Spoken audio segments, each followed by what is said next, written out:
Merci de cette invitation pour cette conférence, cette première conférence de la matinée sur le Maritime Day et son ouverture.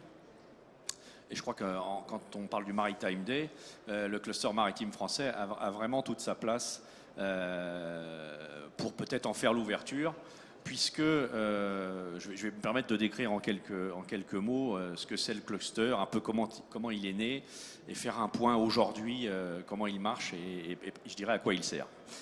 Le cluster, c'est la vision complètement transversale du maritime français. C'est le cluster maritime français.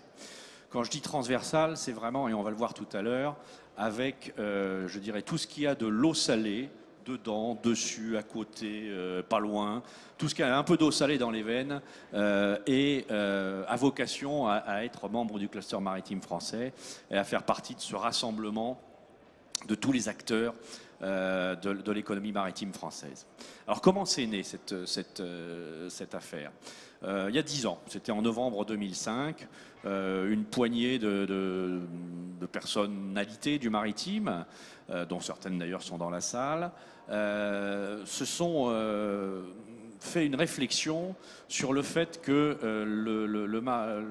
l'économie maritime était forcément appelée à un très fort développement, car c'était sans doute la seule réponse aux grandes questions que l'humanité a à se poser dans les années à venir. Je vais pas les reprendre ici parce que ça nous emmènerait très loin, mais comment on va nourrir 9 milliards d'habitants dans une trentaine d'années, comment on va leur fournir de l'énergie et comment on va permettre tous ces flux de transport que cet accroissement important de population génère. Et on voit bien que la seule réponse, c'est la mer, puisque la Terre, on est sur des espaces contraints, enfin bon, je ne vais pas reprendre ici. Donc cette poignée de fondateurs s'est réunie et s'est dit, pour que le maritime français, l'économie maritime française soit puissante, soit je dirais à l'avant-front de ce développement, il faut structurer les filières, il faut qu'on travaille en horizontalité et il faut donc que les gens arrêtent de travailler secteur par secteur et qu'on se parle et qu'on ait des synergies communes.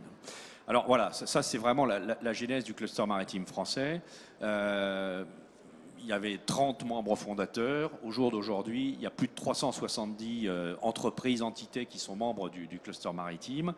Des entités qui vont, encore une fois, je l'ai dit, de très très grosses compagnies, pour ne citer ici que quelques-unes, le troisième armateur mondial, CMA CGM, de très nombreux armateurs, Marfret, les ports, je vois ici tous les représentants des grands ports, la construction navale, les énergéticiens, j'ai toujours beaucoup de mal, les énergéticiens qui, eux, préparent l'énergie de demain, les énergies marines renouvelables, et puis tout, je dirais, ce qui gravite autour, c'est-à-dire les assureurs, les courtiers, des start-up innovantes sur un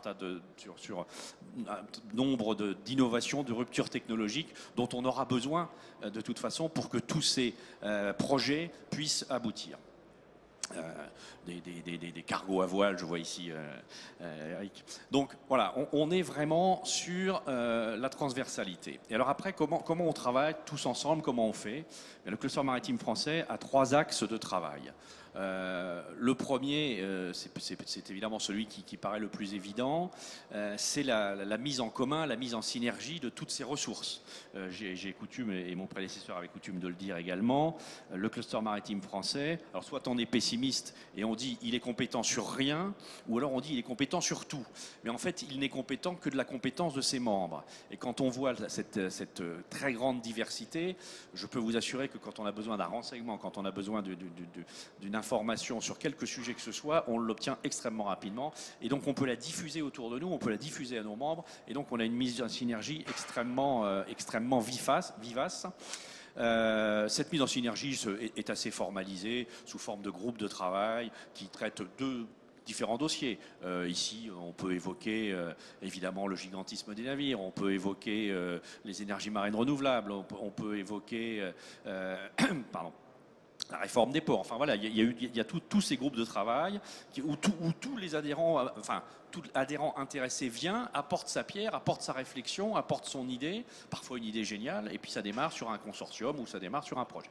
Donc ça c'est le premier aspect, je ne serai pas plus long là-dessus. Le deuxième aspect, c'est évidemment la relation institutionnelle, la communication institutionnelle, puisqu'on sait bien que tout projet doit passer nécessairement par un certain nombre de règlements, par un certain nombre de lois, par un certain nombre de positions de nos administrations et de nos pouvoirs publics. Et donc le cluster se charge, au nom de ses membres, d'aller contacter toutes ces autorités qui peuvent décider pour faire avancer les cadres réglementaires nécessaires au développement de ces activités, de ces activités économiques maritimes, les nouvelles comme les traditionnelles. Et puis, le troisième point, c'est ce que je fais maintenant, c'est-à-dire venir dire, expliquer, parce que on parlait tout à l'heure, tous les deux avant de démarrer, de la méconnaissance de la mer par nos concitoyens. Et donc, il est important que l'intégralité du pays, pas seulement les spécialistes que vous êtes ici aujourd'hui, mais que l'intégralité du pays se saisisse de cette formidable chance qu'est l'économie maritime française et que donc tout le monde se mette en marche pour avancer et pour développer cette économie maritime. Est-ce qu'au moins vous êtes écouté? Vous parlez des décideurs, est-ce que les décideurs vous entendent? Est-ce que vous avez vu des choses changer, s'allumer une lueur maritime dans les yeux des politiques censés décider et avec qui vous discutez depuis que le cluster existe? Oui, non, je crois qu'il faut... alors non, ce n'est pas de l'optimisme forcené, c'est de l'optimisme raisonnable. Oui, les choses changent, oui, les choses avancent. D'abord, les choses avancent parce que la filière maritime, au sens très large, s'est réunie. La filière maritime est là et c'est un véritable atout pour la France. Je crois que la France a 3 atouts dans le domaine de l'économie maritime. Le premier atout, c'est son terrain de jeu. On est, je le répète, tout le monde le sait, mais je le répète quand même, on est la deuxième surface économique maritime au monde. La deuxième zone économique exclusive. Voilà. Et on couvre la totalité des mers. On couvre la totalité des mers de la planète. Le soleil ne se couche jamais sur sur la ZE française. On ne va pas dire sur l'Empire français. Et puis, donc, ça c'est notre terrain de jeu. Et on va peut-être devenir le premier avec le programme Extraplac. Enfin bon, c'est un peu technique, mais c'est notre terrain de jeu, on l'a. On a les joueurs, parce que l'on a une très grand nombre de leaders mondiaux dans des domaines de l'économie maritime, que ce soit dans le transport maritime, dans les services maritimes, dans la recherche, dans l'exploration, dans l'exploitation. Donc on a les joueurs. Et donc, il nous manque, quelque part, les règles du jeu, ou du moins la facilitation de pouvoir jouer à égalité avec les autres.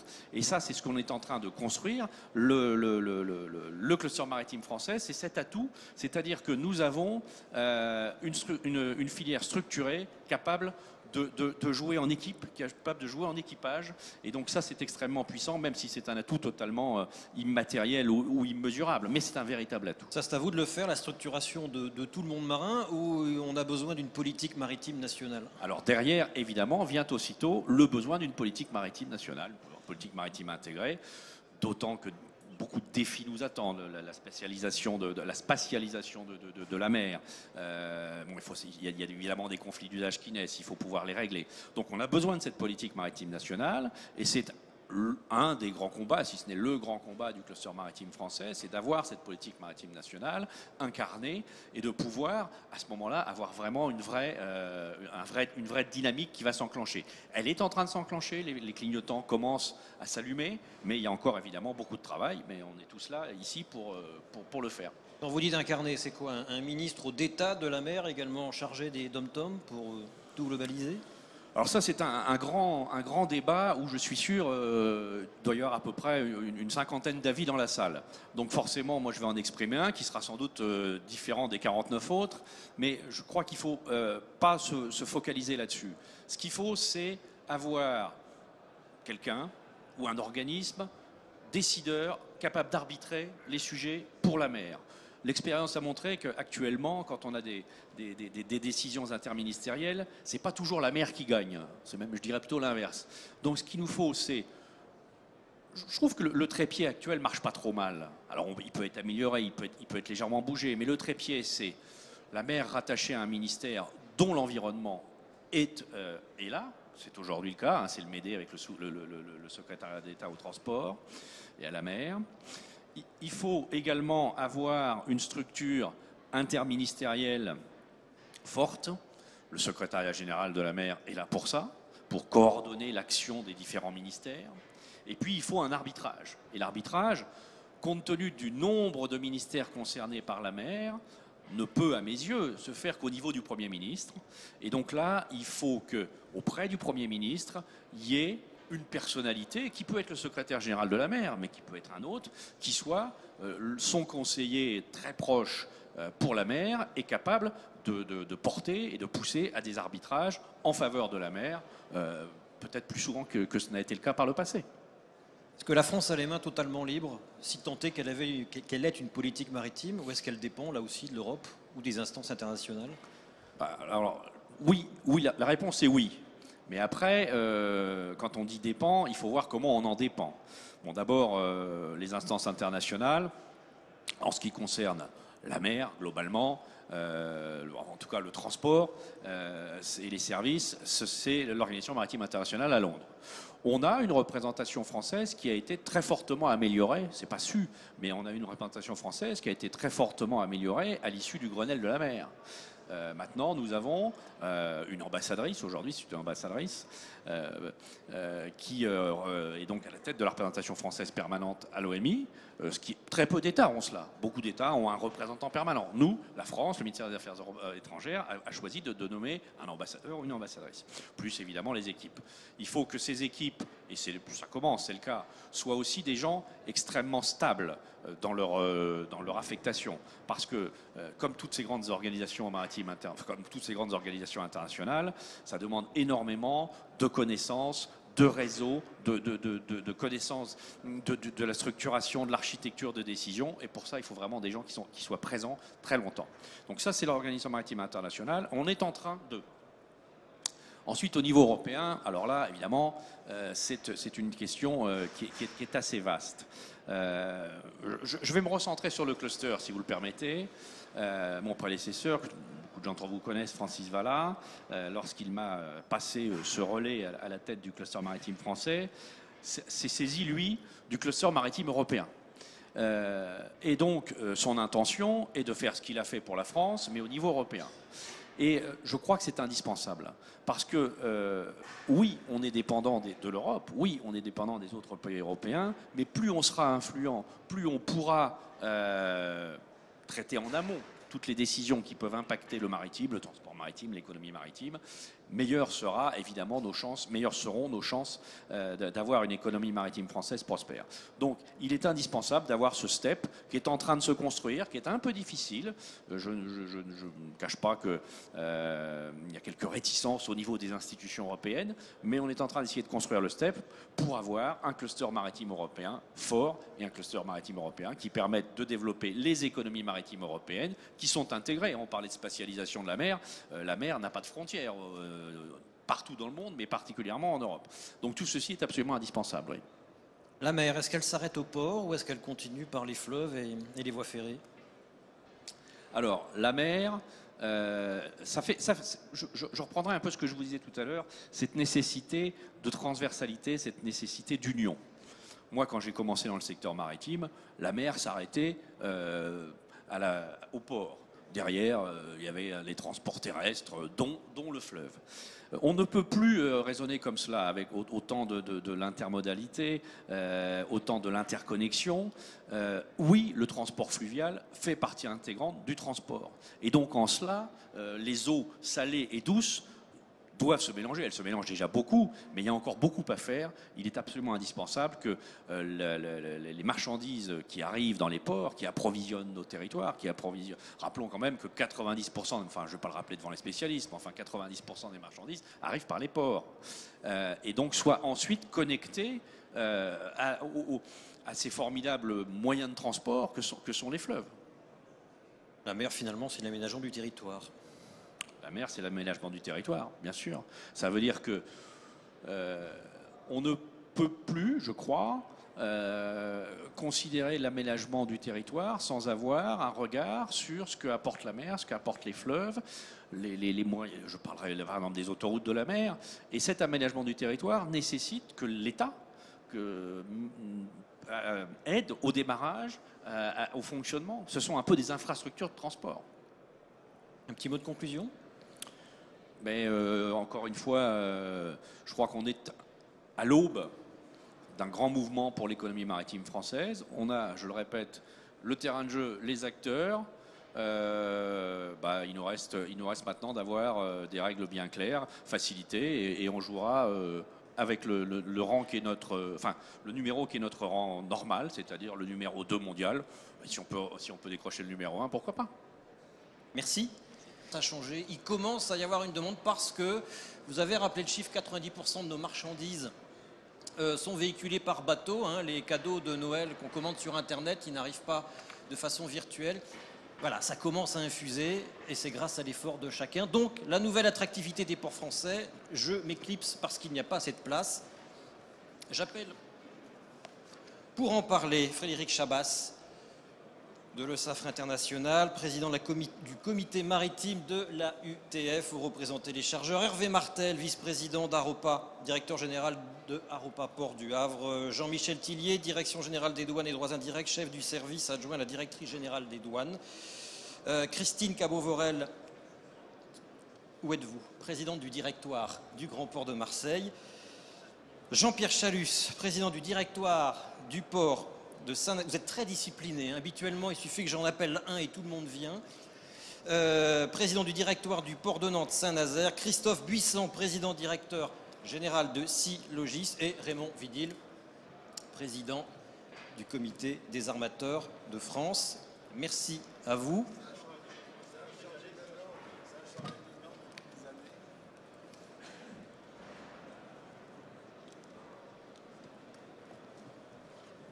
Donc je le disais, manifestement, il y a un optimisme que j'ai ressenti de façon étonnante au téléphone avec vous tous. Frédéric Chabas, vous représentez les chargeurs, donc vous êtes bien placé pour savoir si un port est attractif ou non. Alors déjà, oui. Peut-être première question, un port attractif, c'est quoi pour un chargeur ? Alors, un port attractif, c'est un port qui permet d'expédier ou de recevoir ses marchandises avec un certain nombre d'offres de prestations, donc c'est-à-dire des compagnies maritimes qui vont offrir un certain nombre de destinations en expédition et un certain nombre d'origines en arrivée, et qui va également permettre la bonne circulation des marchandises une fois les conteneurs arrivés sur terminal, avec des facilitations de douane ou vétérinaire, et également qui va permettre une bonne réexpédition des marchandises par un hinterland dense et en adéquation avec le besoin des clients. En gros, c'est ça. Je ne sais pas si c'est une... Et on a ça en France, maintenant ? Alors, en France, ça change, il faut quand même le dire. Alors, je vais parler avec ma casquette à UTF. Au niveau de la UTF, on a beaucoup poussé pour que les chargeurs, suite à la réforme portuaire 2008, tout à fait, reprennent confiance en nos ports français, c'est le cas de le dire. Et donc, on a commencé à travailler avec pas mal d'organisations portuaires, avec Dunkerque, avec Marseille, prochainement avec Le Havre, pour essayer de créer du lien entre l'utilisateur et puis les infrastructures. Donc oui, ça évolue bien, ça change bien, et je pense que on a tous compris qu'on avait un intérêt mutuel à travailler ensemble. Il y a encore des choses à faire, puisqu'on a encore de la marge de manœuvre quand on regarde la volumétrie traitée par les ports du Nord et les ports français. Néanmoins, on constate quand même qu'il y a une volonté évidente des parties pour trouver des solutions qui soient en adéquation avec les besoins et les attentes des uns et des autres. C'est pas simple, mais en tout cas, je pense qu'on est sur le bon trend, je veux dire. Vous voulez dire convaincre les chargeurs, il y a encore un tropisme Europe du Nord ? Non, c'est parce que quand vous avez une obligation importante quand vous travaillez chez un chargeur, c'est que votre client soit livré dans les temps, au bon moment, au bon prix. Et pendant pas mal de temps, on a été confronté quand même à des problèmes de ne pas pouvoir livrer les clients dans les bons moments, ou au bon prix, ou de la bonne manière. Aujourd'hui, il y a quand même des choses qui évoluent, une confiance des chargeurs qui revient sur les ports français. Ça ne se fera pas en une semaine, hein, c'est évident. Mais on sent quand même que, et puis il y a quand même un aspect géographique évident, quand vous êtes basé dans le 50 ou dans le 14, vous sortez par Le Havre. Quand vous êtes basé dans le sud, il y a quand même plutôt d'intérêt à sortir par Marseille que de pas remonter par les ports du Nord, comme ça s'est vu à certains moments. Donc je pense qu'il y a déjà la géographie qui fait que la logique revient, ça c'est déjà une bonne chose. Et comme la confiance est là, on peut commencer à travailler sur des scénarios long terme et donc avoir des visions de confiance envers les infrastructures, les opérateurs et autres. Et il faut que ça se garde, parce que si ça se perd, ça pourrait vite se transformer. Mais en tout cas, si on reste sur ce trend-là, je pense qu'il y a des choses qui vont évoluer, en effet. Quel conseil vous auriez à leur donner aux ports français pour que justement le trend continue? Sur quel levier il faut continuer d'appuyer? Alors moi je pense qu'aujourd'hui, si on va en Chine ou en Amérique latine, parce que nous alors je vais prendre ma casquette de chez Le Safre, on a 50 sites dans le monde, on est présent partout. Quand on parle de ports français, ça parle pas beaucoup. Et je pense peut-être qu'il y aurait un rôle au niveau national à communiquer sur l'ensemble des ports et pas seulement un port. Ça, c'est le premier point. Ce que font les ports belges, par exemple, qui communiquent ensemble. Exactement. Je peux citer, puisque j'anime un club chargeur dans le Nord, et quand on est invité par les organismes de promotion belges, l'ensemble des ports sont présents. Chose qu'on a du mal à voir aujourd'hui, et c'est dommage parce que je pense qu'il n'y a pas il n'y a pas une concurrence entre les ports. Il y a vraiment je pense que l'ensemble des ports français sont attractifs. Isolément, il peut y avoir on pourrait dire oui, mais il y a tel port qui est mieux, etc. Mais sur le global, je pense que les ports sont attractifs. Et je crois que les ports français ne communiquent pas assez ensemble. Et je pense qu'ils sont plus à se dire, si je fais ça, je vais prendre des parts de marché à l'un ou à l'autre. Et je pense que c'est une erreur. Ça n'engage que moi. Vous voulez dire que pour un Chinois, pour qui, sur une carte du monde, la France a la taille d'un pouce, que ce soit Le Havre ou Marseille, c'est la même chose? Moi, je dirais pas Le Havre ou Marseille, je dirais que ce serait Le Havre ou Hambourg, ou Marseille ou un port italien ou espagnol. C'est dans ce sens-là où je le vois. Alors, je suis un peu avec la casquette nationale, mais moi, je parle plus pour une identité des ports en France, sachant qu'on a une façade maritime qui est quand même assez extraordinaire. On a des organisations aujourd'hui qui fonctionnent et qui commencent à devenir qui ont une bonne productivité. Je pense qu'on peut s'améliorer, mais ça devient une bonne productivité. On a des organismes douaniers qui facilitent et qui font tout pour que les opérations de douane se fassent rapidement. Et ça, je pense qu'il y a une bonne prise de conscience aussi, et il faut le signaler. Il y a eu des travaux de fait sur la TVA import. Je ne veux pas rentrer dans le détail parce que je ne suis pas le technicien, et puis on a des gens autour de la table qui le sont. Mais on a des travaux qui ont été faits sur la douane import qui sont un début, qu'il faudra intensifier parce qu'il y a des choses encore à revoir, et je pense que c'est un peu limitant. Mais en tout cas, l'effort est fait et lancé. On a l'ouverture des systèmes d'information, les CCS et autres. Donc il y a quand même des signaux forts qui existent et qui montrent qu'il y a cette volonté d'avancer. Donc je pense qu'il ne faut pas perdre ça, il faut intensifier ça, et on peut y arriver. Il y a un point quand même sur lequel je voudrais insister, c'est quand on voit aujourd'hui l'organisation du marché mondial et ces alliances qui sont quand même très importantes, en gros on a 4 énormes alliances. Si les ports français ne sont pas conscients que la productivité du port, plus les dessertes derrière le port, sont la clé de voûte de la réussite, c'est mort. Ça veut dire qu'un armateur qui va arriver avec des bateaux 18 000, 20 000 et qui verra un endroit, une zone où il y a une bonne productivité, il y a un bon interland, on peut évacuer facilement, gagnera comparé à un port qui pourra avoir un bon tirant d'eau, pas mal de choses, mais pas l'infrastructure nécessaire. Donc je pense que là-dessus, il faut travailler, il faut continuer à avancer et pas dire les chargeurs mettent la marchandise, on pourra créer des liens dans les terres. Il faut pouvoir amener l'infrastructure pour que le flux soit drainé comme ça. Et puis les chargeurs ont quand même besoin de longueur. Alors on n'est pas toujours très rapide pour se décider. Un schéma logistique, quand il a été engagé depuis un certain nombre d'années sur un port ou sur un autre port, faire passer la marchandise d'un port à un autre, ça prend du temps. Et quand on le fait, en général, on a bien réfléchi, on a regardé que le service était pérenne, on a regardé qu'on ne risquait pas du jour au lendemain que ce service s'arrête. Et donc, ça ne peut être fait que sur la durée. C'est un peu compliqué à faire comprendre de temps en temps, mais on travaille vraiment sur la durée. Voilà, je ne sais pas si... Merci Christine Cabot-Vorel. Va vous répondre donc. Le port de Marseille-Fos, manifestement, va bien, va mieux. L'arrêt je crois que c'était le MSC London, chez vous, a été assez symbolique pour ce très très gros bateau de choisir de décharger en partie sur Marseille. J'ai regardé votre communication, vous parlez pratiquement autant de Marseille que de Lyon, donc de votre hinterland. Est-ce que c'est une réponse à la question soulevée par Frédéric sur le problème de communication des ports français? Vous communiquez suffisamment? Bon, il y a la feuille de route pour les ports français, elle est riche, hein, il y a beaucoup de choses à faire, mais ceci dit, on est tous prêts à le faire, je crois. Alors d'abord, les ports français communiquent ensemble, nous sommes 3 là, donc on est ensemble. Deuxième chose, pour parler plus du lien intermer, évidemment, la chaîne logistique, et c'est la nouvelle mission primordiale du port, c'est de s'assurer que cette chaîne logistique, elle va être fluide, elle va être facile et qu'elle va se préoccuper non seulement du passage maritime, mais bien évidemment du passage terrestre, dans les meilleures conditions, les plus compétitives et les plus efficaces pour les chargeurs. Et ça, je pense qu'on fait un travail depuis quelques années maintenant entre les ports français, le port de Marseille notamment, et les chargeurs, vraiment de fond et de terrain là-dessus, et les chargeurs l'ont compris.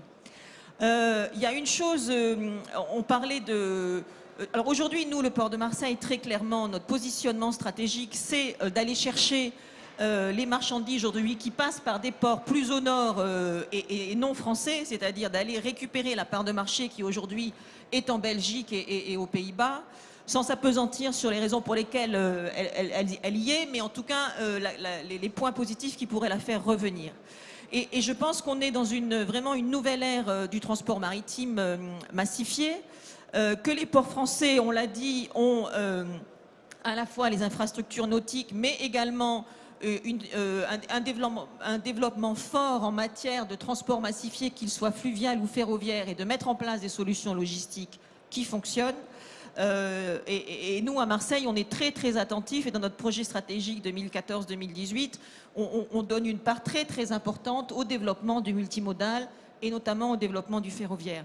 Notre vision à nous, c'est de dire, pour un chargeur, tout comme une compagnie maritime, qui cherche aujourd'hui à réduire son temps de transit, ce qu'ils appellent le lead time, la période où on pensait qu'on allait réduire le temps de transit en poussant la vitesse des navires est une période qui est résolument derrière nous. C'est fini, ça. C'est plus sur la vitesse des navires qu'on va pouvoir trouver des gains de transit time.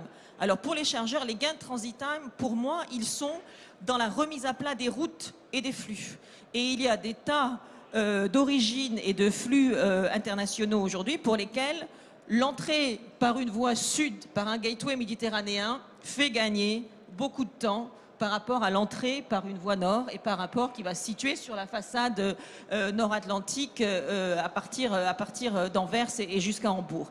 Et donc, le vrai travail aujourd'hui que nous souhaitons lancer avec les chargeurs, avec les opérateurs de transport massifié, c'est comment mettre en place des chaînes multimodales efficaces qui vont permettre de faire réduire le temps de mer pour les navires en les faisant accoster à un port plus proche, et en bien évidemment combinant ça avec un réseau massifié, efficace, ferroviaire, fluvial, qui va in fine mettre en place une supply chain sur lequel le client va pouvoir faire des gains de temps.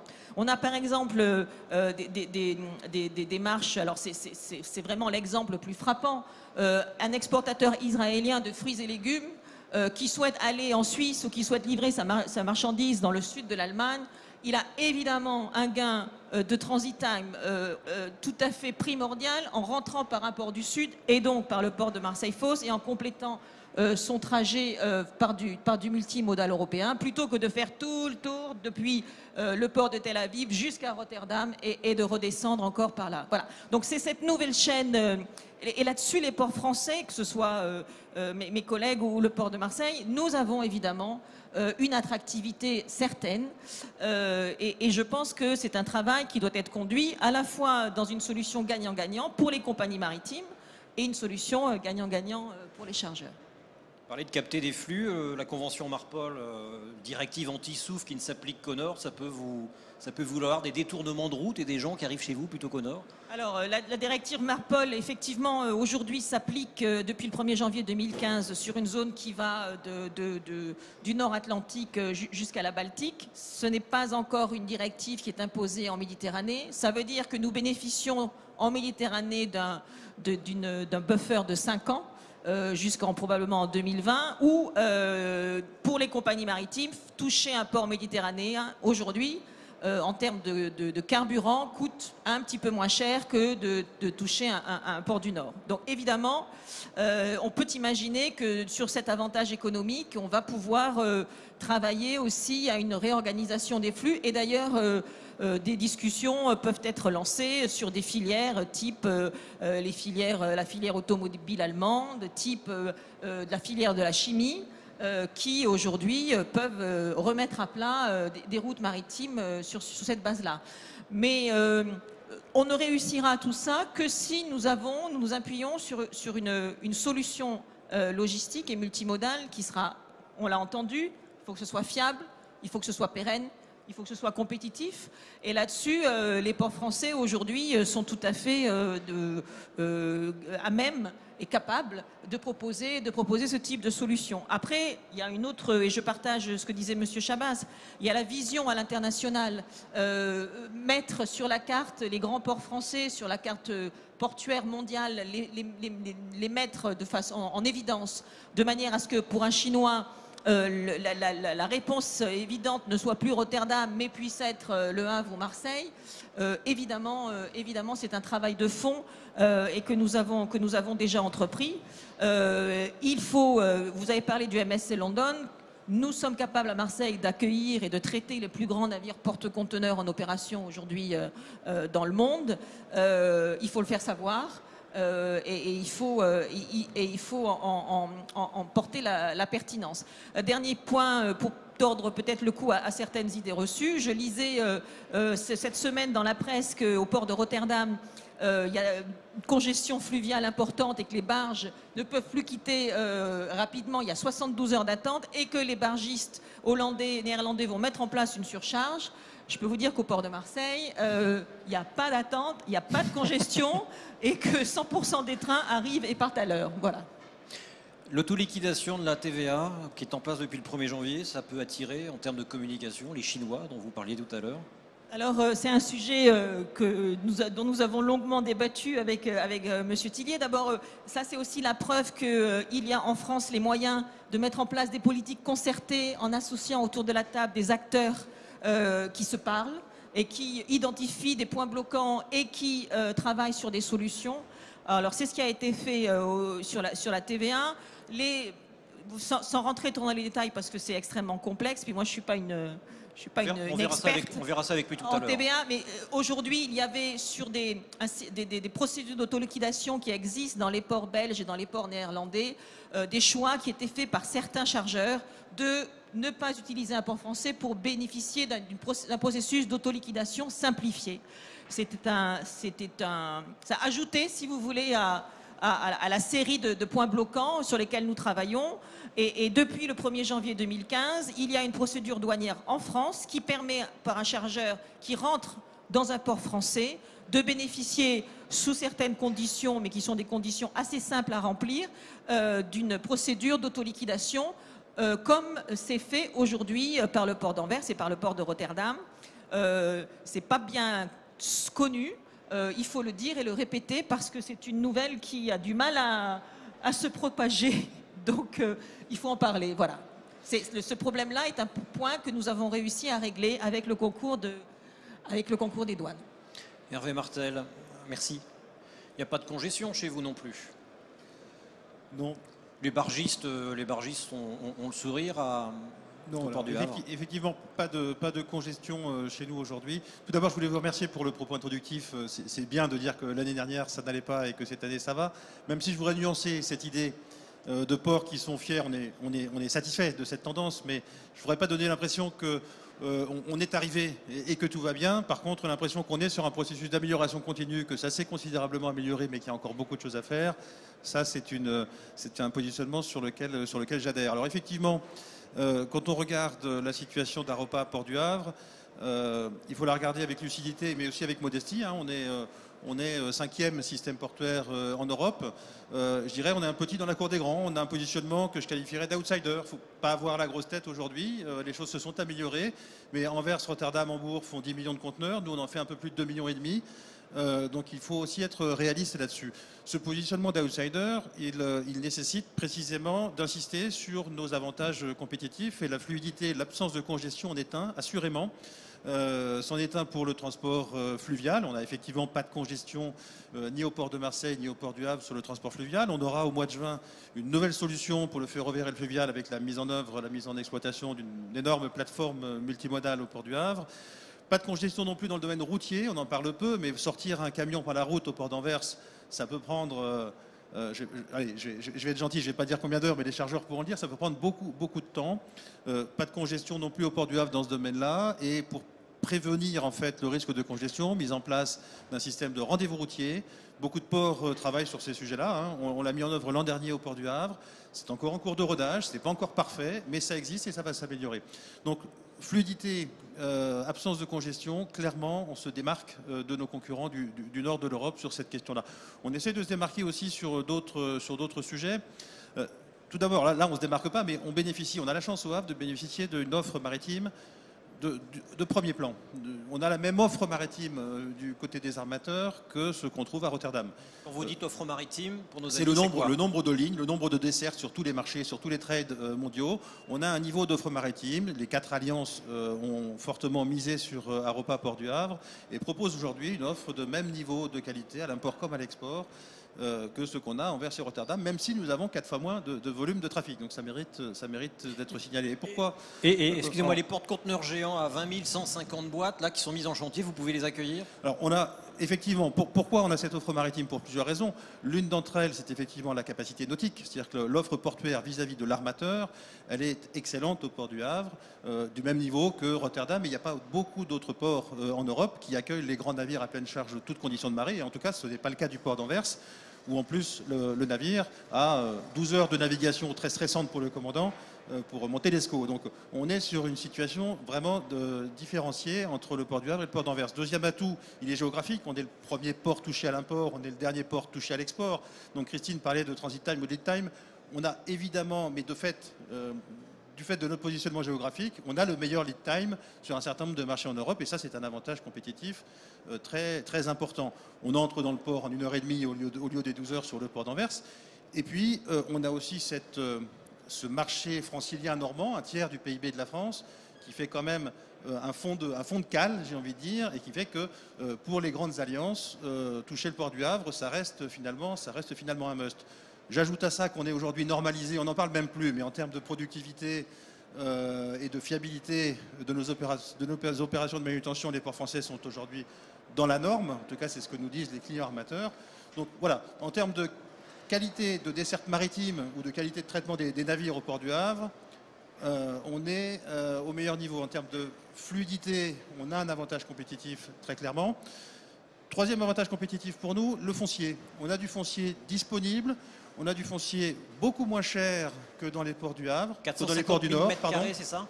450 000 m² ou alors je me suis trompé? Alors en matière de foncier, on a beaucoup plus de foncier disponible que ça. Et en matière de projet d'immobilier logistique, on est effectivement sur ces chiffres-là. Alors à l'échelle de l'Axe Seine, c'est aussi un des intérêts d'Aropa, c'est que pour nos clients logisticiens, grands chargeurs ou d'ailleurs promoteurs immobiliers, on est en mesure de proposer des terrains auprès du port maritime, à côté du chantier multimodal ou à côté des terminaux. On peut proposer des terrains tout le long de la vallée de la Seine avec l'offre foncière du port de Rouen et on peut proposer des terrains ou des entrepôts autour de Paris, à proximité du grand marché de consommation. Et en fonction des besoins de nos clients, eh bien, on a toute une palette de solutions qui nous permet vraiment d'avoir une offre foncière et immobilière très attractive. Et c'est un des points faibles des ports français historiques. Quand on se compare par rapport au port du Nord, on n'a pas ces grands centres de distribution logistique qui sont implantés depuis des décennies en Belgique et aux Pays-Bas. Et je suis assez confiant que dans les mois et les années qui viennent, on va avoir des implantations de ce type grâce à cette compétitivité retrouvée. J'ai parlé de fluidité tout à l'heure. J'ai à ma droite le directeur général adjoint des douanes, donc je ne peux pas ne pas parler également de procédure. La fluidité, c'est des questions physiques, de congestion, mais c'est aussi des questions de dématérialisation des procédures. On a, mais je laisserai Jean-Michel en parler tout à l'heure, des procédures douanières totalement dématérialisées avec des taux de contrôle qui sont très faibles.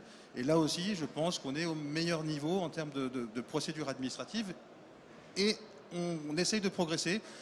en développant cette année sur l'axe Seine un nouveau système d'information, le successeur d'AP+, qui apportera aux chargeurs, je dis bien aux chargeurs, comme aux transitaires et aux logisticiens, des nouveaux services, notamment de suivi de la marchandise, un système beaucoup mieux interfacé, beaucoup plus convivial en termes d'utilisation, qui peut restituer à l'ensemble de ses clients des indicateurs de performance. Enfin bref, voilà. Le déploiement, on aura un petit cocktail sur le stand d'Aropa, je vous invite à y venir tout à l'heure, d'un nouveau système d'information qui est un élément important aussi. Alors, je n'ai pas parlé de transport multimodal et j'en terminerai avec ça. C'est effectivement un sujet absolument majeur, fondamental. Tout le monde dit la bataille des ports se gagne à terre, voilà. Sur Aropa Port du Havre, on a un atout qui est la Seine pour desservir l'Île-de-France. C'est une partie de notre marché. Le transport fluvial de conteneurs se porte très bien depuis le début de cette année. Il se portait bien aussi auparavant, mais il y a une forte croissance. Et on estime à entre 20 et 25% la part de marché du fluvial sur la desserte de l'Île-de-France. Là aussi, pour un chargeur, c'est différenciant. On passe par Anvers si on descend en camion, ou on passe par Le Havre et on peut faire une chaîne de transport totalement green, avec de faibles émissions de CO2, une grande fiabilité. Voilà, on en a sur Paris deux offres. Une offre congestion camion, pollution, et une offre fluviale, respect de l'environnement. Dernier point qui est un axe de progrès très clairement pour nous, c'est le ferroviaire. Alors on y travaille. On a remis à niveau le réseau ferré portuaire. On a à peu près 200 km de voies ferrées. On l'a remis à niveau depuis quelques années. Je parlais tout à l'heure du chantier multimodal. C'est un investissement très important. Reste beaucoup à faire pour améliorer notre offre ferroviaire. La part de marché du ferroviaire est beaucoup trop faible aujourd'hui au port du Havre. On est aux alentours de 5% sur les conteneurs. C'est clairement beaucoup trop faible.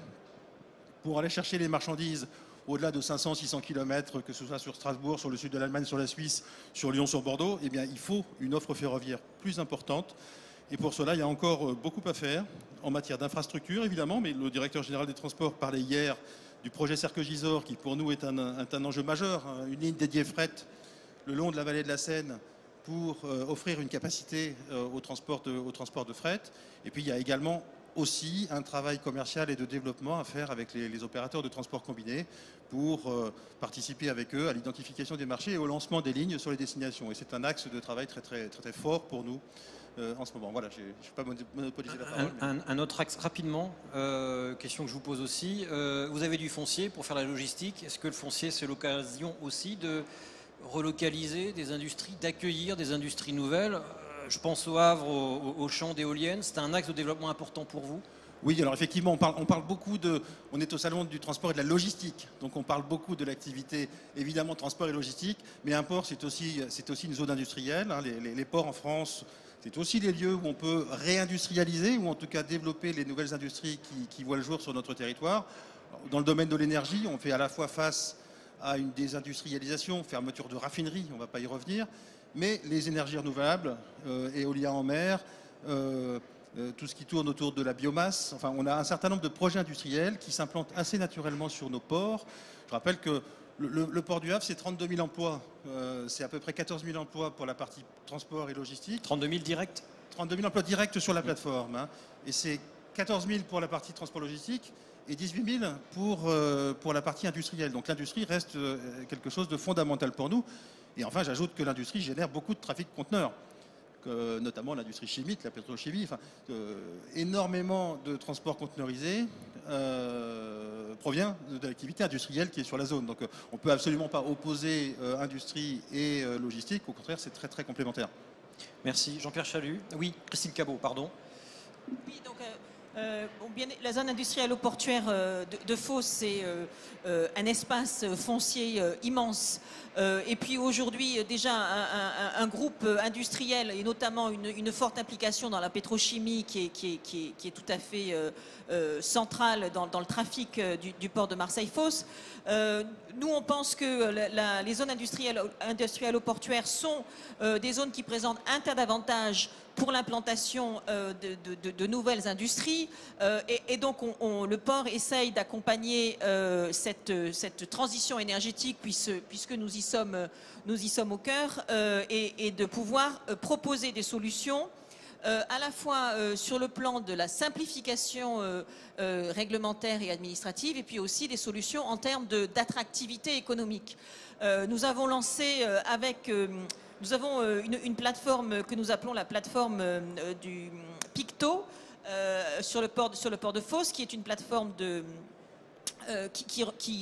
sur laquelle aujourd'hui sont déjà implantés des industriels qui disposent encore d'espaces fonciers à aménager. Et nous lançons sur cette plateforme Picto un concept d'économie circulaire qui permettra notamment de mutualiser les ressources d'énergie, les flux sortant des uns pouvant devenir les flux entrants des autres, permettant de renforcer l'attractivité globale de cette zone, l'attractivité économique, et de manière à faciliter aujourd'hui l'exploitation des industriels qui sont déjà implantés, et puis de renforcer l'attractivité pour des industriels qui pourraient y venir.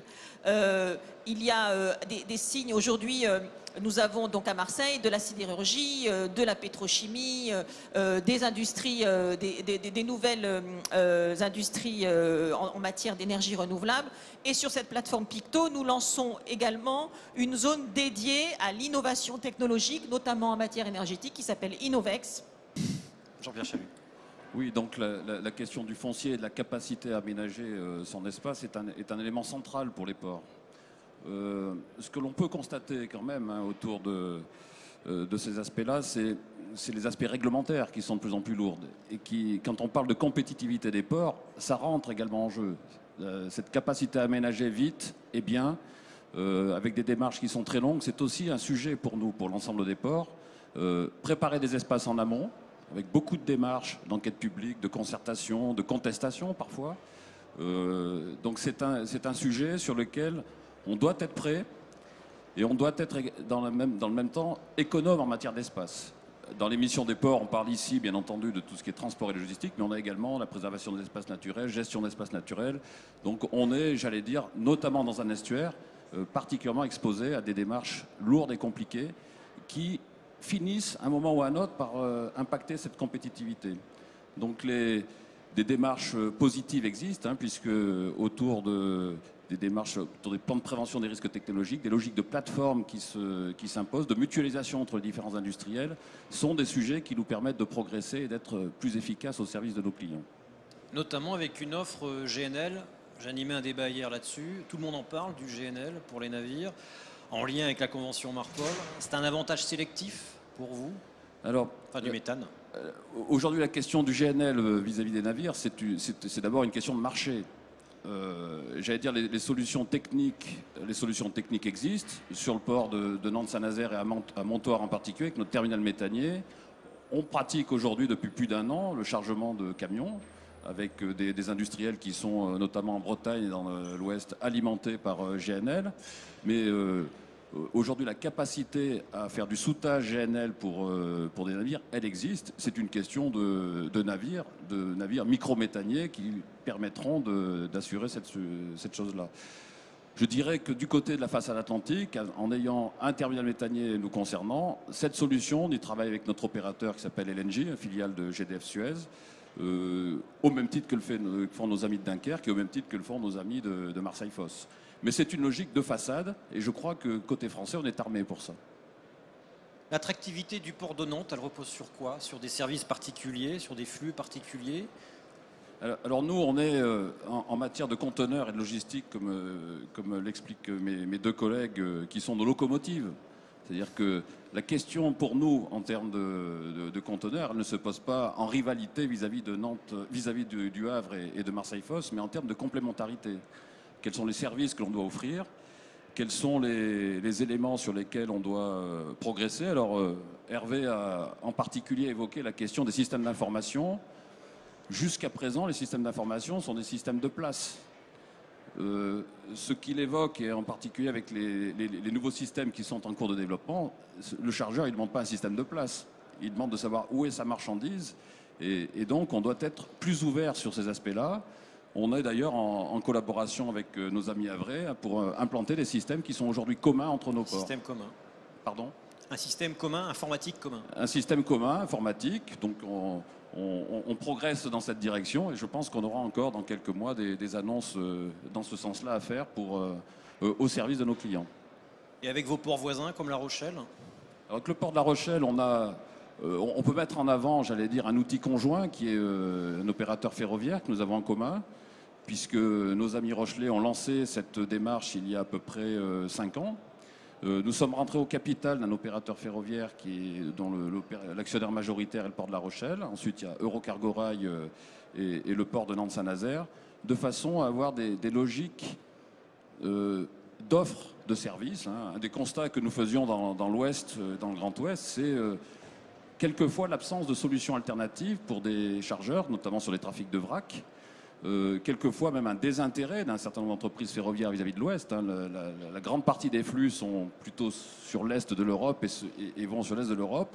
Il est très important de veiller pour nous d'avoir des solutions pour nos clients. Donc c'est ça qui nous a conduit à aller ensemble avec nos amis Rochelais sur des sujets communs qui sont les transports de vrac et qui se traduisent par cette association au travers d'un opérateur ferroviaire en commun. Merci. Jean-Michel Tillier, vous représentez la douane. C'est bien une des rares fois où j'entends que les gabelous en bonne presse, qu'ils font partie de la question, qu'ils ne sont pas un ennemi de la libre entreprise et de l'économie. Quel changement! C'est un processus de longue haleine qui a été mis en place par la douane vis-à-vis du monde économique, en particulier du monde maritime. Oui, alors bon, la douane, elle est toujours investie de sa mission, de ses missions traditionnelles, de faire rentrer les sous quand même. C'est une vingtaine de pourcents du budget quand même français. Donc ça, on attend toujours après nous pour ça. On attend toujours après nous aussi qu'on on saisisse des produits stupéfiants, du tabac en contrebande et ainsi de suite. On a eu une année 2014 qui a été exceptionnelle de ce côté-là, comme les années précédentes. Et en même temps, on a entendu effectivement qu'il y a une perception, c'est plus qu'une perception d'ailleurs, c'est une réalité quand même, vue par les opérateurs économiques qui est de plus en plus positive. Donc ce qui montre bien qu'en tout cas on peut mener du point de vue d'une administration qui a été vue comme répressive, on peut mener de front en fait deux actions qui sont complémentaires et qui s'alimentent l'une l'autre, à savoir être efficace en matière de lutte contre les trafics et en même temps être capable d'aider de manière de plus en plus efficace, je pense, les entreprises. Et c'est une orientation stratégique maintenant qui a une petite dizaine d'années. Elle avait commencé de manière peut-être un peu plus timide auparavant, mais en tout cas là on l'affiche de manière nette et on souhaite continuer un petit peu dans cette voie-là. Alors pour nous il y a peut-être trois axes finalement sur lesquels on peut intervenir pour aider finalement les ports à être plus attractifs et puis le territoire français d'une manière générale plus attractif. Des outils douaniers, d'abord, stricto sensu. On en a cité quelques-uns, là, c'est celui qu'on a mis en place dernièrement, qui est l'autoliquidation de TVA. Je vous invite à aller à une conférence que nous donnons là-dessus à midi, juste un petit peu après celle-là. Donc on expliquera. Sans rien déflorer du sujet qui sera traité ensuite. En deux mots, l'autoliquidation. En deux mots, on a, si vous voulez, ouvert les facultés de paiement de la TVA sur les produits importés. Le principe est que la TVA est payée en même temps que les droits de douane à l'administration des douanes. Là, on a donné la possibilité à certaines entreprises, et on verra ce que ça donne pour éventuellement l'ouvrir. On a donné la possibilité aux entreprises, en fait, d'acquitter la TVA en même temps que la TVA auprès du service des impôts. Donc, on a dissocié le paiement de la TVA de l'opération d'importation. Voilà. Donc ça, c'est une facilité qui était attendue par les entreprises. On espère, nous, côté douanier aussi, parce qu'on y est intéressé quelque part, on espère du coup avoir des flux qui n'étaient pas en France, sur les ports français, les récupérer sur le territoire français. Il faut savoir qu'on y est intéressé budgétairement, puisque sur les droits de douane qui sont acquittés, il y en a une partie qui reste sur le budget d'État français. Donc on espère que ces nouveaux flux que cette mesure va amener nous amèneront également des recettes budgétaires supplémentaires. Donc, premier axe, c'est des outils douaniers, l'autoliquidation de TVA. C'est aussi le fait de simplifier les formalités douanières. Une marchandise, elle passe par un port, effectivement, mais le passage du port, c'est une étape dans la vie de la marchandise. La marchandise, elle va jusque chez un client qui est à l'intérieur du territoire. Donc, il faut aussi que nous, ce qu'on s'efforce de faire, c'est que à la fois la même déclaration serve à la fois finalement pour l'acquittement des droits et taxes et l'acheminement jusque dans les locaux, jusque dans l'entrepôt finalement du destinataire final. Et c'est la même chose dans le sens inverse.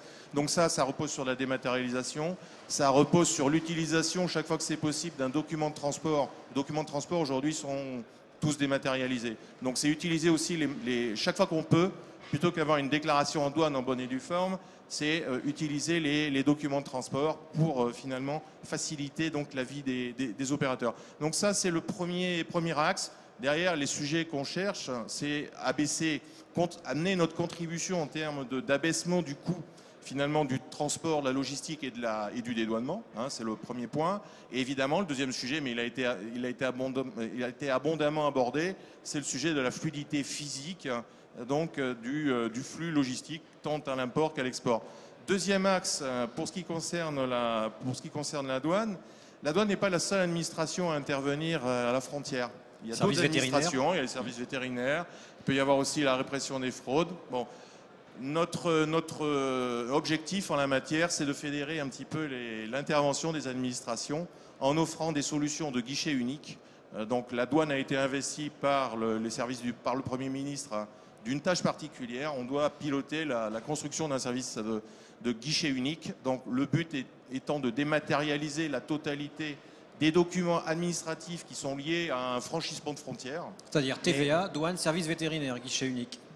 C'est tout ce qui concerne les formalités administratives qui sont liées à une importation ou une exportation. Le but, c'est de dématérialiser tous les documents nécessaires. Ce n'est pas que des documents douaniers, mais ils sont utilisés au moment du franchissement. Et aujourd'hui, chaque fois qu'on remet du papier dans un processus que nous, douaniers, nous avons complètement dématérialisé, évidemment, on crée un point d'arrêt. Donc le but, c'est de travailler avec ces administrations et puis avec les opérateurs, les chargeurs notamment, qui sont les demandeurs de ces autorisations vétérinaires et ainsi de suite, de dématérialiser l'ensemble des flux et donc d'accélérer finalement le passage de la frontière. Donc je pense que la douane, là, elle a une responsabilité particulière. Quand on pense frontière, on pense... La première administration à laquelle on pense, c'est à la douane. Donc la douane a une compétence et une responsabilité particulière. On va en tout cas annoncer dans le courant de l'année des mises en production, en tout cas, dans différents secteurs qui, je pense, aideront les opérateurs. Le troisième sujet, il a été abordé en creux par différents orateurs, c'est pour qu'on soit efficace au moment du passage portuaire, il faut être capable, il faut savoir exactement ce que font les différents acteurs du passage portuaire. La douane étant un acteur parmi tant d'autres du passage portuaire. Et il y a une façon, notamment en partageant l'information, c'est pour ça qu'on regarde avec intérêt évidemment ce qui se passe en matière de logiciels de gestion logistique portuaire et qu'on est déjà aujourd'hui, nous, interfacé, notre système d'information de dédouanement est interfacé avec ces logiciels pour que les interactions soient les plus naturelles et les plus fluides possibles. Mais aujourd'hui, on voit bien que pour améliorer le fameux transit time, il faut que les acteurs interviennent au bon moment et si possible, le plus tôt possible. Si aujourd'hui on a envie de diminuer le transit time sur les ports français de 4 jours à 3 jours ou ainsi de suite, il faut que chacun des acteurs finalement intervienne il faut que l'information dont il a besoin, il l'ait dès que possible et il faut qu'il intervienne le plus tôt possible. Nous, on s'efforce de le faire pour ce qui concerne la douane, en essayant d'anticiper finalement tout ce que l'on peut faire le plus tôt possible et avant même des fois que le bateau soit arrivé. Le but, c'est de travailler avant que le bateau soit arrivé. Hein, je pense que c'est à partir de là, douane et opérateurs portuaires, quand on aura bien analysé nos process communs et qu'on aura bien partagé, l'information sera correctement partagée, je pense qu'on aura fait un grand pas finalement vers l'efficacité de nos ports. Quand vous dites avant que le bateau n'arrive, vous souhaitez être informé depuis le départ à Shanghai ? Non mais tout le monde il y a beaucoup de monde qui est informé avant même que le bateau soit chargé.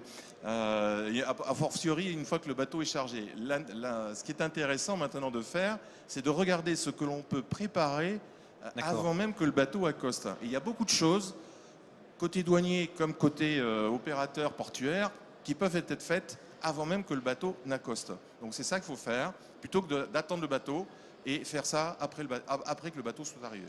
Est-ce que ça veut dire, avec ce guichet unique, que vous vous donnez un objectif en temps de traitement des formalités ? Aujourd'hui, c'est quoi, 4 minutes à peu près ? Non, mais nous, notre temps de traitement, il est très court. Hein, c'est 4 minutes en moyenne. Donc le sujet, il n'est pas douanier. Le sujet, c'est plutôt comment l'action de chacun est bien intercalée, est bien calée avec l'intervention des autres. Hein, donc il faut vraiment regarder l'ensemble du passage portuaire et la façon dont il est organisé. Mais dites-moi, avec tout ça, vous n'allez pas créer de l'emploi, les transitaires en douane, tous les intermédiaires qui sont sur les ports et qui négocient avec vous, qu'est-ce qu'ils deviennent avec la virtualisation de tous les documents? Non, mais la dématérialisation, je veux dire, n'enlève pas du travail, on change les processus de travail.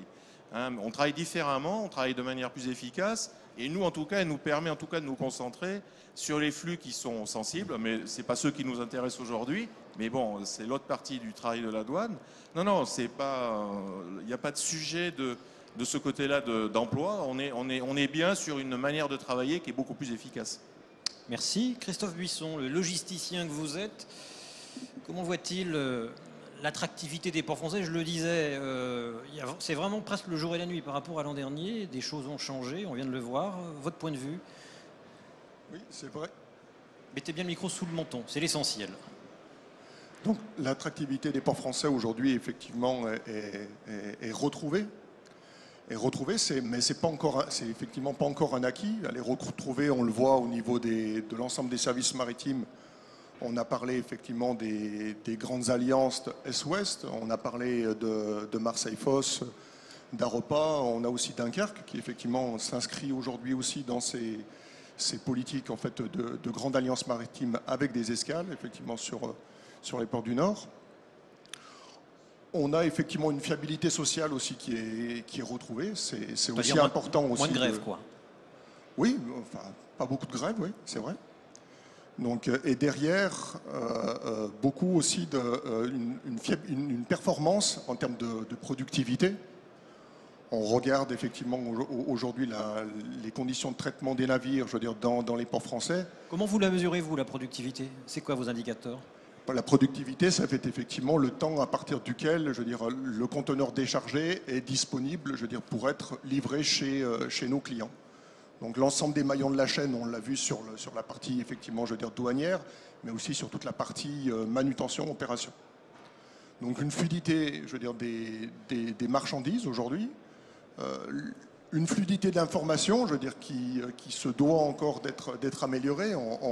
On parle de systèmes, je veux dire, communautaires portuaires uniques. Alors après, quel que soit l'outil, je veux dire, je crois qu'il faut que, comme on l'évoquait tout à l'heure, la représentation de l'ensemble des ports français unis à Shanghai, à Singapour ou ailleurs, il faut aussi un outil, je veux dire, communautaire portuaire unique, je veux dire, pour la France, pour qu'on puisse, vis-à-vis des armateurs, vis-à-vis des clients, puisqu'il ne faut pas oublier que dans ces outils-là, il y a un module chargeur, effectivement, et les clients sont aussi demandeurs de ces informations, qu'on puisse parler aussi d'une seule voix. Après, je veux dire, aujourd'hui, quand on dit oui, attractivité, mais il y a encore beaucoup de choses à faire. Il y a encore beaucoup de choses à faire, en particulier, je veux dire, sur nos hinterlands. Alors, bien évidemment, c'est reconquérir un peu les hinterlands naturels. Je veux dire que ça soit Lyon pour le port de Marseille-Fos, que ça soit la grande Île-de-France. Quand on regarde aujourd'hui les statistiques, il y a encore des gisements de croissance possibles. Et puis aussi, avoir une vraie politique, mais on l'a développé précédemment, une vraie politique intermodale pour qu'effectivement nos ports français soient de véritables gateways européennes. On parle effectivement aujourd'hui de navires de plus en plus gros, donc d'un nombre de mouvements, je veux dire, par opération navire de plus en plus important. C'est très bien, on est outillé, on a des terminaux portuaires adaptés, aménagés en outils Boracay, je veux dire, pour traiter ces navires. Mais il faut encore pouvoir évacuer. La vraie question, je veux dire, c'est pas uniquement l'interland de proximité des ports français qui vont absorber ces volumes.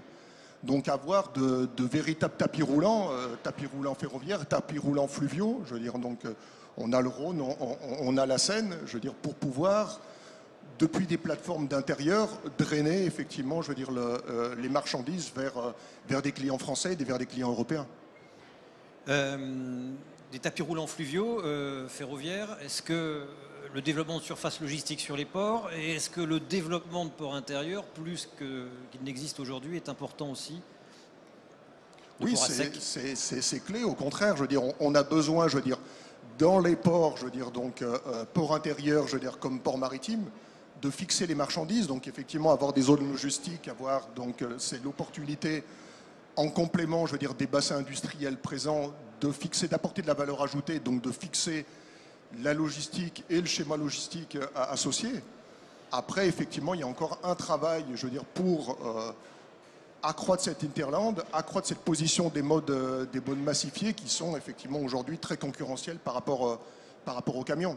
Et donc faciliter le passage portuaire, je veux dire, de ces modes massifiés. Je pense au ferroviaire, mais je pense aussi au fluvial. Alors sur quel levier faudrait jouer en priorité? Il y a un sous-investissement. Alors le ferré, c'est évident. Le fluvial, on commence à y revenir, mais il y a quand même un sous-investissement. Il y a la question du coût. Est-ce que le levier n'est pas là finalement? Le routier sera toujours moins cher de toute façon. Oui, après c'est une volonté, je veux dire, de l'ensemble en fait, des acteurs, de l'ensemble des acteurs portuaires, je veux dire, de l'État, de l'autorité aussi, je veux dire, de définir une politique, je veux dire, maritime, et derrière sa politique maritime, une politique, je veux dire, des transports. On ne peut plus aujourd'hui, on est obligé aujourd'hui d'étroitement connecter, je veux dire, l'activité portuaire et les facilités, je veux dire, intermodales offertes. Donc il y a aussi un rôle des autorités, je veux dire, pour favoriser et pour accompagner ce report modal. Je veux dire, accompagnement technique et aussi accompagnement commercial. Le grand projet du canal Seine-Escaut, c'est une opportunité pour vous? Vous le voyez comment? Vous n'êtes pas obligé de répondre à la question. Ça peut être une opportunité. C'est sans doute aussi une défiance, je veux dire, aussi pour les ports français et en particulier les ports du Nord, le port du Havre. Donc c'est peut-être au contraire une opportunité supplémentaire d'aiguillon pour, au sein, je veux dire, de nos structures, favoriser un peu les escales et le passage des volumes via le port du Havre ou via le port de Dunkerque. Merci Raymond Vidil. Le point de vue des armateurs français sur la nouvelle attractivité des ports. Réagissez à tout ce qui a été dit depuis le début.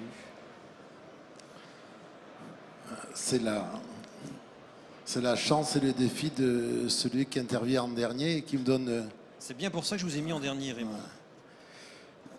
Alors, d'abord, je trouve que le Maritime Day, c'est une formidable occasion de se retrouver annuellement, de faire le point, de fabriquer de l'esprit collectif. Mais je trouve qu'il faut faire attention aussi à ce que ce ne soit pas le lieu pour s'approprier des idées un peu fausses. Alors la première que je voudrais corriger, c'est cette fameuse histoire de la géographie fabuleuse que le bon Dieu nous a donnée en faisant de la France la deuxième puissance maritime du monde. Je trouve que ce n'est pas exact. Et la carte, je le dis souvent, ce n'est pas le territoire. Même si on regarde cette affaire du point de vue strictement hexagonal, le fait qu'on ait beaucoup de façades maritimes a été une chance dans les années 60 pour l'aménagement du territoire, mais au moment de la concentration, c'est un défaut.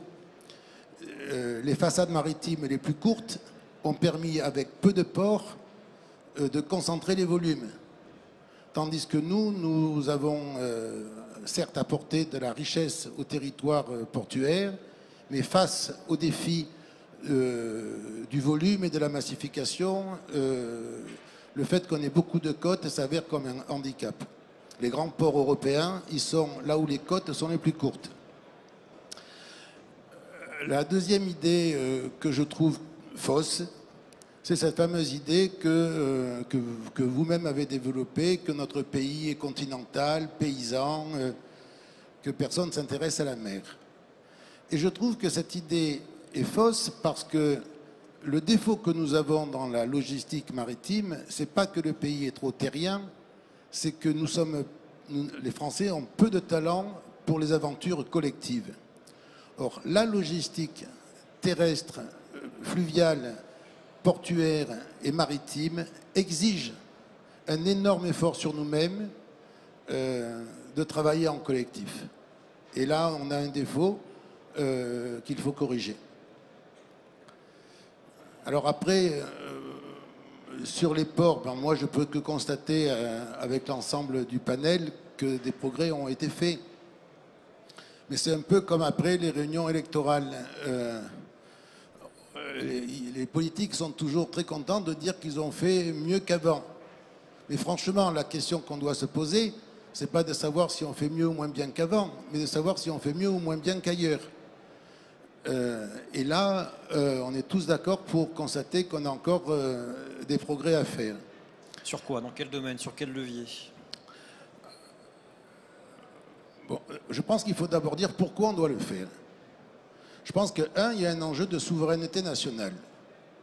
On ne peut pas, dans un monde aussi perturbé, où l'itinéraire des pipes pétroliers et gaziers sont menacés, ne pas prendre conscience qu'on doit faire rentrer nos marchandises par les ports avec des ports français et avec des pavillons français.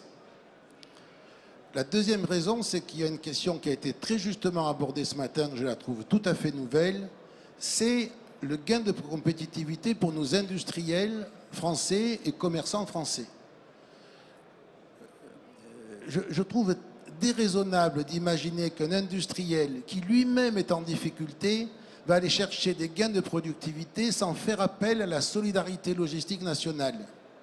Et donc, en faisant ça, on se détruit chacun de nous à défaire notre compétitivité. Madame Cabot l'a montré, Monsieur Martel aussi, il y a d'évidents gains de productivité, des gains de compétitivité pour l'industrie dans la logistique.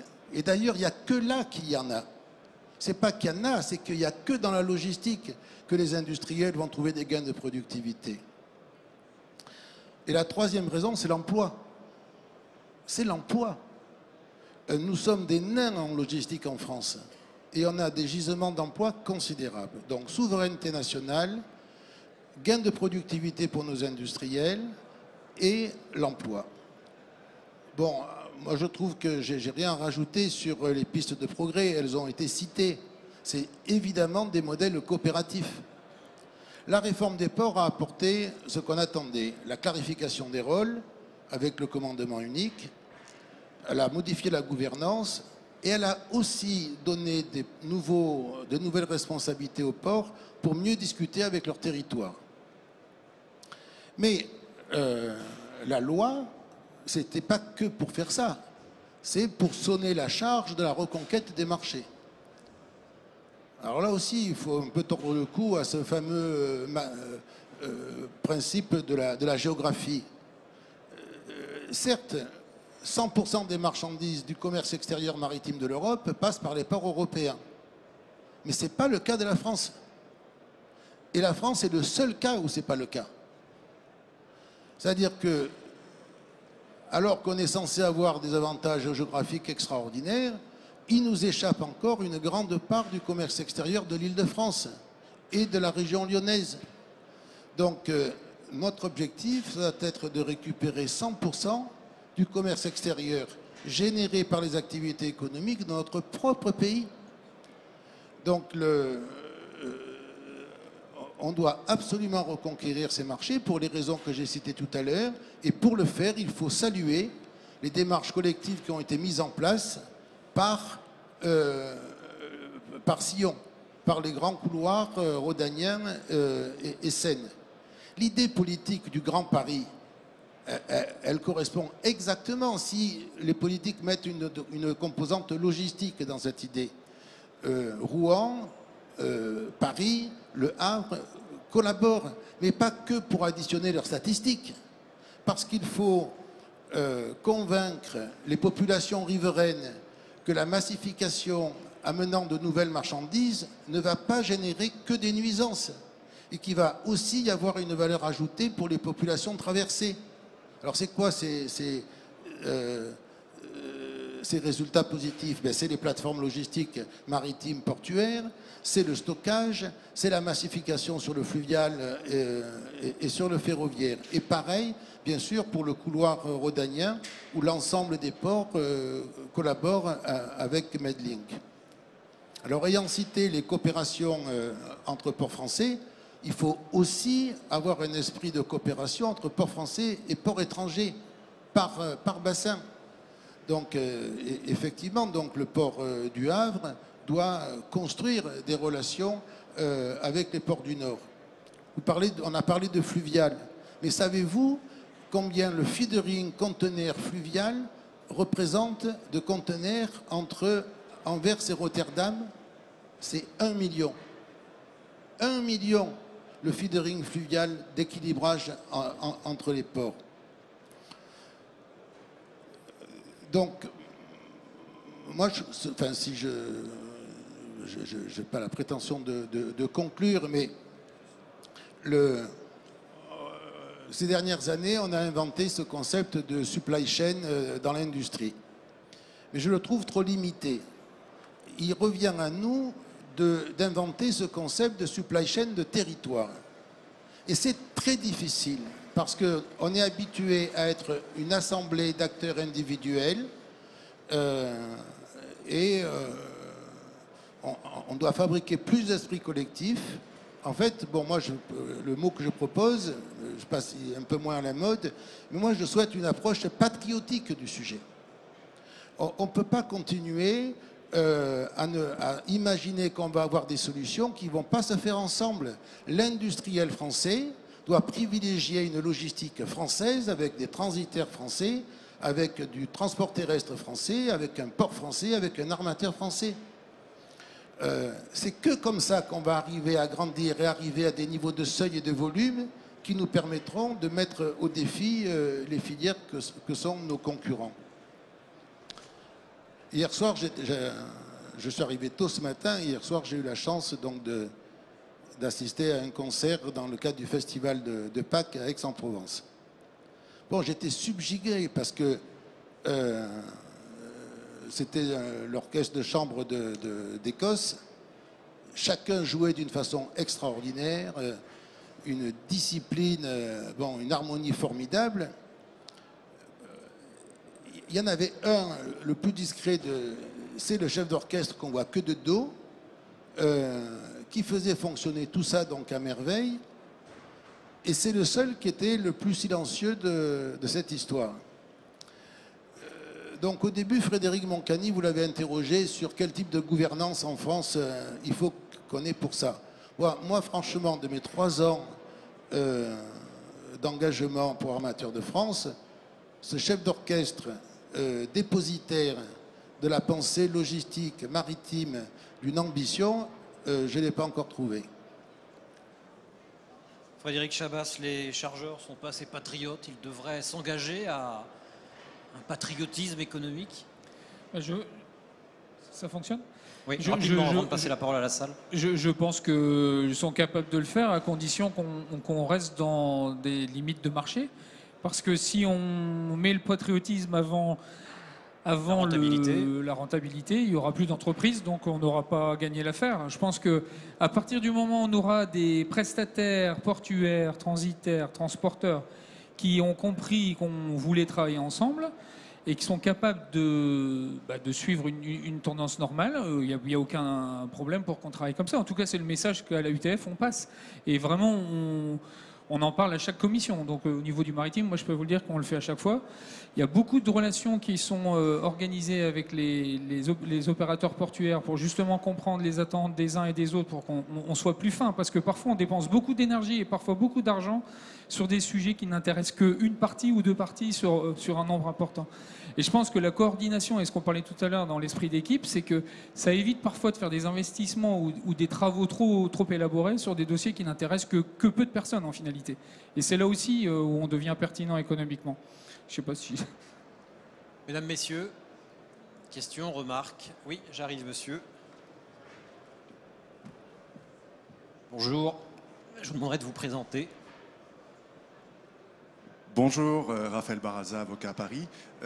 J'avais une petite question concernant la sécurité des ports. Il me semble que c'est un élément important de la compétitivité, puisqu'un chargeur, par exemple, il va vouloir que sa marchandise soit vite chargée ou déchargée, mais il va vouloir aussi qu'elle ne disparaisse pas ou qu'elle ne soit pas rompue.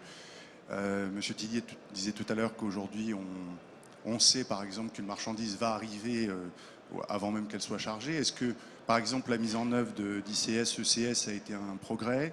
Est-ce qu'au contraire, c'est une contrainte? Quel bilan on peut faire des progrès à faire en matière de sécurité pour les ports? Merci.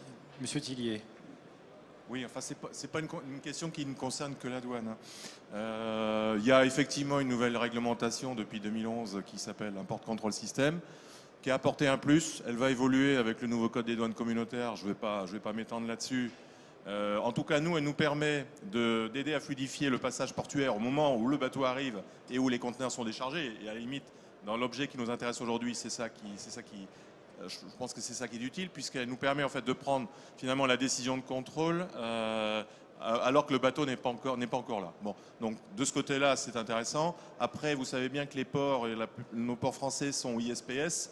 Donc derrière ce nouveau sigle, c'est aussi des mesures sur la sûreté et la sécurité, l'accès à une partie de l'enceinte portuaire, qui fait que je crois savoir que le nombre de disparitions de marchandises sur les ports est extrêmement faible. De toute façon, on suit ça avec les ports et puis avec les services de gendarmerie également. Mais peut-être passer la parole à un patron de port. Hervé Martel, Le Havre. Oui, alors vous avez raison de le souligner, on ne peut pas tout dire dans une conférence comme celle-là, mais les questions de sûreté et de sécurité sont évidemment un élément de compétitivité très important pour nous. Nous avons beaucoup de marchandises à forte valeur, notamment à l'export, vins spiritueux, luxe, avec parfois dans un conteneur une valeur extrêmement forte.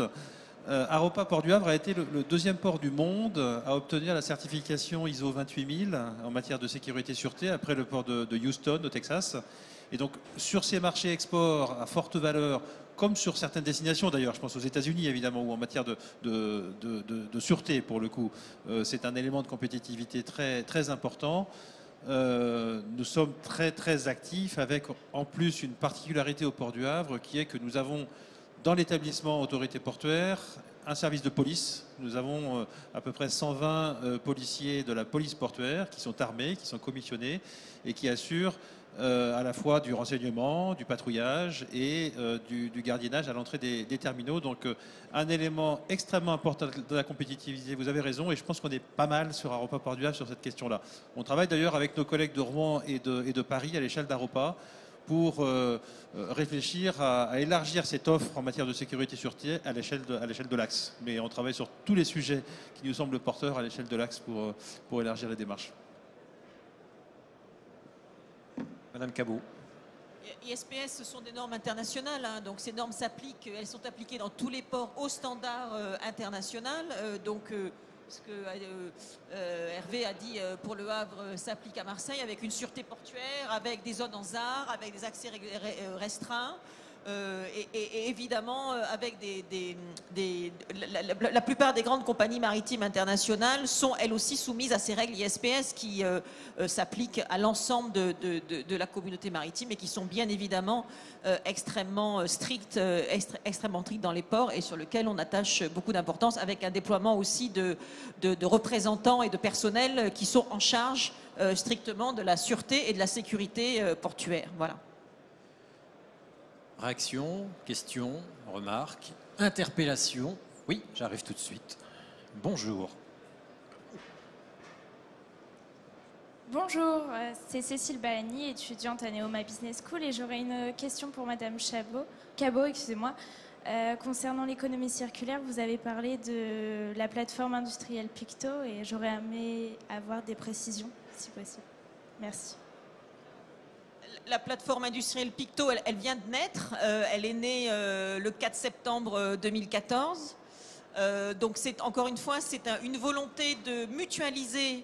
Alors, une volonté qui est portée par les industriels qui sont présents sur la plateforme et par leur propriétaire foncier, qui est le Grand Port Maritime de Marseille, de développer un système vertueux, d'abord d'échange de flux. Alors on parle d'énergie parce qu'évidemment c'est ce qui est le plus prégnant en matière d'attractivité, mais également d'échange de flux en matière de services de transport pour le personnel, en matière de services de restauration, en matière de faire en sorte que les industriels qui sont présents sur un même site puissent, comme l'a dit Monsieur Vidil, privilégier d'acheter leurs fournitures à leurs voisins plutôt que d'aller le chercher à l'étranger voilà. Donc ça, c'est la démarche initiale. On aurait peut-être pu y penser avant. Bref, on y pense maintenant. Donc cette plateforme, elle est née, elle existe.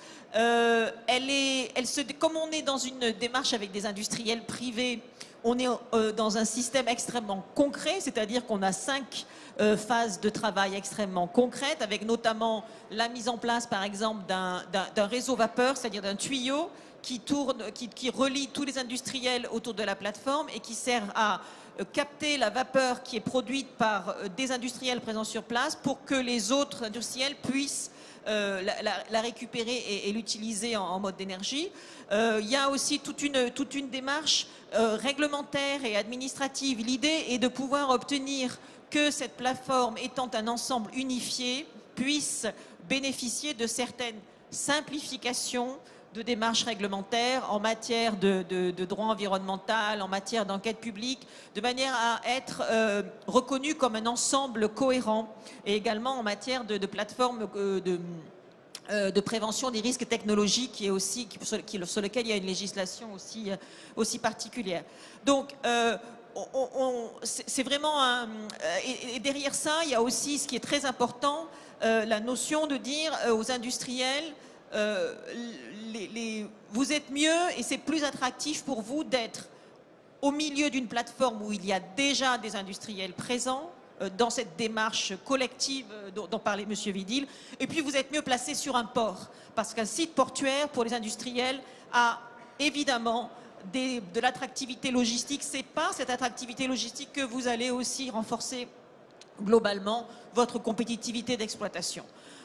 Donc faciliter l'implantation de manière à faire des zones portuaires des zones privilégiées et qui vont soutenir la réindustrialisation, et notamment dans le domaine de cette transition cyclique énergétique dans laquelle nous sommes tous et pour lequel les ports français et le port de Marseille-Fos en particulier souhaitent vraiment être dans une démarche innovante et pionnière.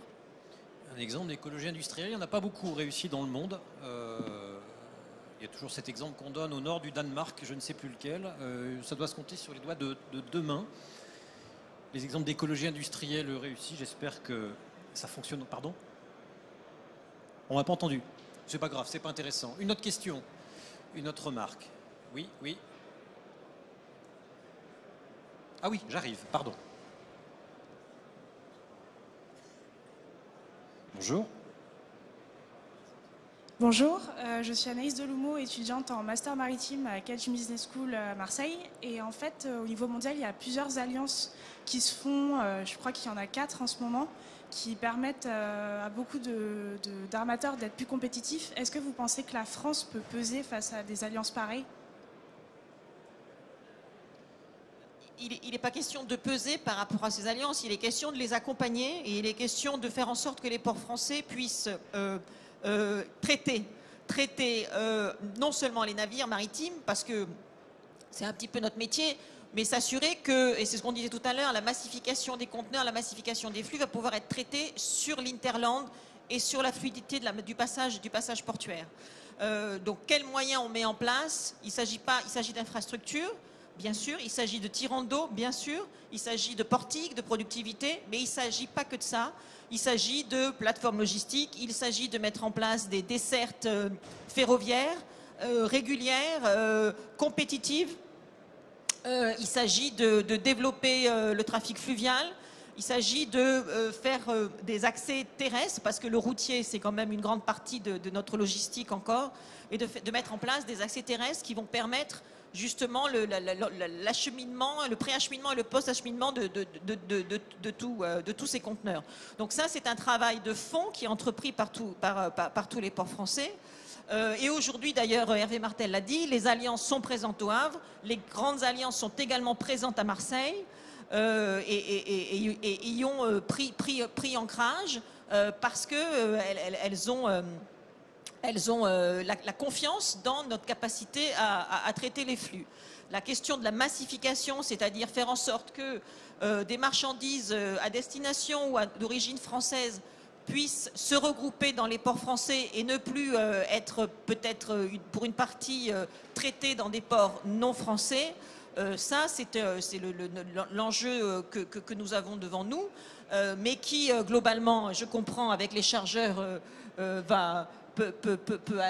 avancer. Moi, le message que je voudrais dire à M. Chabas, c'est vous avez dit tout à l'heure qu'un chargeur, ça prenait son temps. Ne prenez pas trop de temps.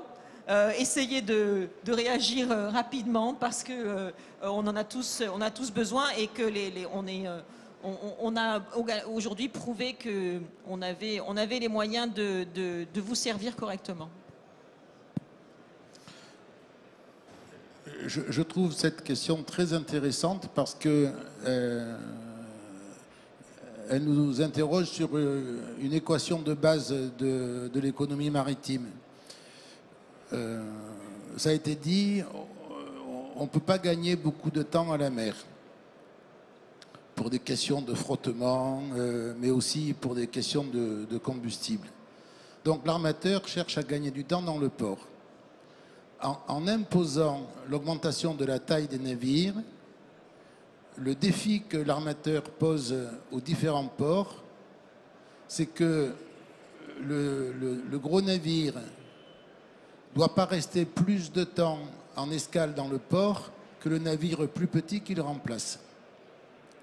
Donc l'armateur met tout son espoir dans la règle économique de 3e année de Sciences Éco, parce que ça repose que sur ça, sur l'économie d'échelle, mais à condition que le gros navire ne reste pas plus longtemps dans le port.